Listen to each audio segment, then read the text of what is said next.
శారీరక శ్రమ వలన ఎముకలు గట్టిపడతాయని ప్రముఖ ఎముకల నరాల వైద్య నిపుణులు డాక్టర్ నెక్కింటి ఎస్కే మాధవరావు పేర్కొన్నారు. బోట్ క్లబ్ ఉద్యానవనంలో వాకర్స్ సంఘం ఆధ్వర్యంలో జరిగిన ఆరోగ్య అవగాహన కార్యక్రమాన్ని ఉద్దేశించి ఆయన మాట్లాడారు.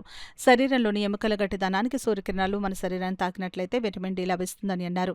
విటమిన్ డి లోపం ఉంటే ఎముకల్లో నొప్పి తీవ్రమవుతుందని అన్నారు. అదేవిధంగా మధుమేహం, అధిక రక్తపోటు ఉన్నవారికి విటమిన్ డి లోపం సహజమని అన్నారు. దానికి గాను ప్రతి ఒక్కరూ సూర్యోదయ సమయంలో ఎండ తగిలేలా చూడాలని, అదేవిధంగా పాలు, పాల ఉత్పత్తులు, చేపలు, కోడిగుడ్లు, చేప నూనె ద్వారా కాల్షియం లభిస్తుందని, కాబట్టి వాటిని అధికంగా తీసుకోవాలని మాధవరావు తెలిపారు. అనంతరం మెడికవర్ ఆసుపత్రి ఆధ్వర్యంలో రక్త పరీక్షలు, బీపీ పరీక్షలు నిర్వహించారు.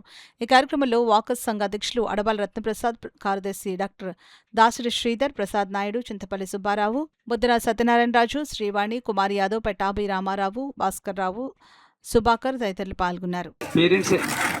మనం ఇన్వాల్వ్ అవ్వకుండా వాళ్ళ బతుకుతున్నారంటే మనం వదిలేస్తే చక్కగా కాపురం చేసుకుంటారు.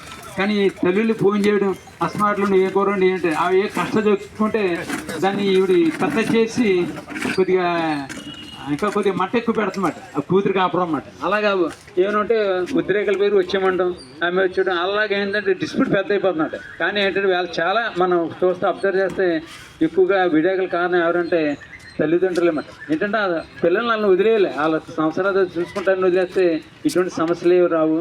వేళ పెళ్ళిళ్ళకి వెళ్తుంటే నిండు నూరేళ్ళైనా ఆశీర్వదించే పరిస్థితులు పోయి ఒక సంవత్సరమైనా చక్కగా కాపురం చేయని పరిస్థితి ఏర్పడింది అన్నమాట. అంటే నిజంగా మనందరం ఒక విధంగా సిగ్గుపడని పరిస్థితి అన్నమాట. అటువంటి అంత ఇదిగా ఉంటుందన్నమాట. ఒకటి క్రిస్టలైన్ ఇండ్యూస్డ్ అంటాం. అంటే మన చాలా మంది నాకు గౌట్ ఉంది అంటారు. గౌట్ అంటే ఏంటంటే మన బాడీలో గౌట్ మెటబాలిజం, అది కూడా ఒక టైప్ ఆఫ్ వాతర లక్షణాలు అనమాట.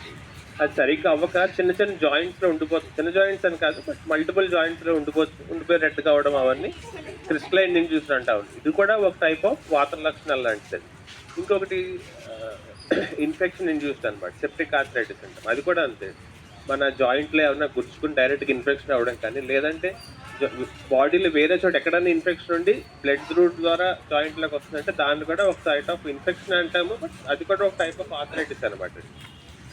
ఇందులో మనం మోస్ట్ కామన్గా ఎక్కువ చూసుకునేది ఆస్టియోఆర్థరైటిస్, అంటే ఏజ్ రిలేటెడ్గా వచ్చే అరుగుదల. టైప్ 1 డీజనరేటివ్ ఆస్టియోఆర్థరైటిస్ ఎక్కువ చూస్తూ ఉంటాం అనమాట.